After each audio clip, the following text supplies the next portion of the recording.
Você já percebeu que é fácil fugir de tudo, menos de si mesmo? A gente muda de lugar, muda de rotina, muda de pessoas, mas quando o silêncio chega, é impossível escapar do próprio eco. E é nesse eco que a verdade mora. Por isso o silêncio assusta, porque ele mostra, sem piedade, quem somos quando o mundo se cala. Mas alguns entendem que o silêncio não é inimigo, é um espelho. E foi isso que ele descobriu. Um homem cansado, cheio de feridas invisíveis, chegou à beira de um lago. Não buscava respostas, queria apenas parar de sentir o peso da vida. Mas o destino nunca leva um homem até o silêncio sem um propósito.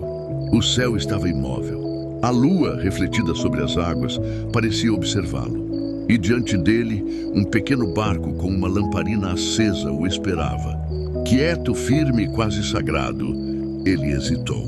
Mas a vida sempre coloca um barco diante de quem precisa atravessar. E o homem entrou. O barco começou a deslizar sozinho, como se fosse guiado por algo que não se vê, mas se sente. E enquanto a água balançava ao redor, ele entendeu que toda a travessia começa quando a gente deixa de resistir. A dor não vem para te punir, vem para te ensinar a não se esconder. A cada remada, lembranças surgiam no reflexo da água. Os erros, os medos, as promessas quebradas, os amores que ele deixou morrer. As flores de lótus começaram a se fechar, uma a uma, como se o lago estivesse cobrando dele a consciência das próprias escolhas. Ele tentou tocar uma flor, mas ela se afastou. E ele entendeu, o lago não quer o seu toque, quer o seu despertar. O silêncio cresceu, tão profundo que parecia vivo. E então veio uma voz, não de fora, mas de dentro. Você não sofre porque perdeu o controle. Você sofre porque ainda acredita que o tem. Ele respirou fundo. E pela primeira vez, não lutou contra a dor.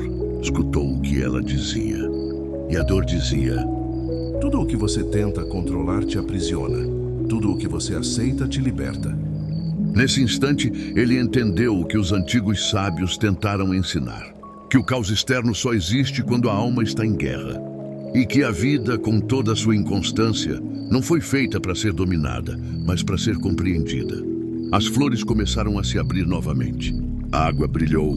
A lamparina, antes fraca, começou a brilhar como o reflexo de um novo amanhecer. Ele olhou ao redor e percebeu, nada no mundo havia mudado.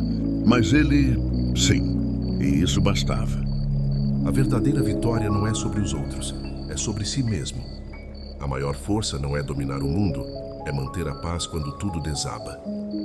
O barco o levou de volta à margem. O sol começava a nascer, e ele percebeu que o amanhecer não era no céu, era dentro dele. Com os pés na terra firme, olhou para trás. O lago estava sereno, as flores abertas, e a lamparina ainda acesa, como se dissesse: agora que você aprendeu, leve a luz com você. Ele sorriu, não por estar livre do sofrimento, mas por ter aprendido a não ser escravo dele. E entendeu, enfim, que viver é navegar. E que ninguém controla o vento, mas todos podem aprender a ajustar as velas. O silêncio não é o fim, é o início do entendimento.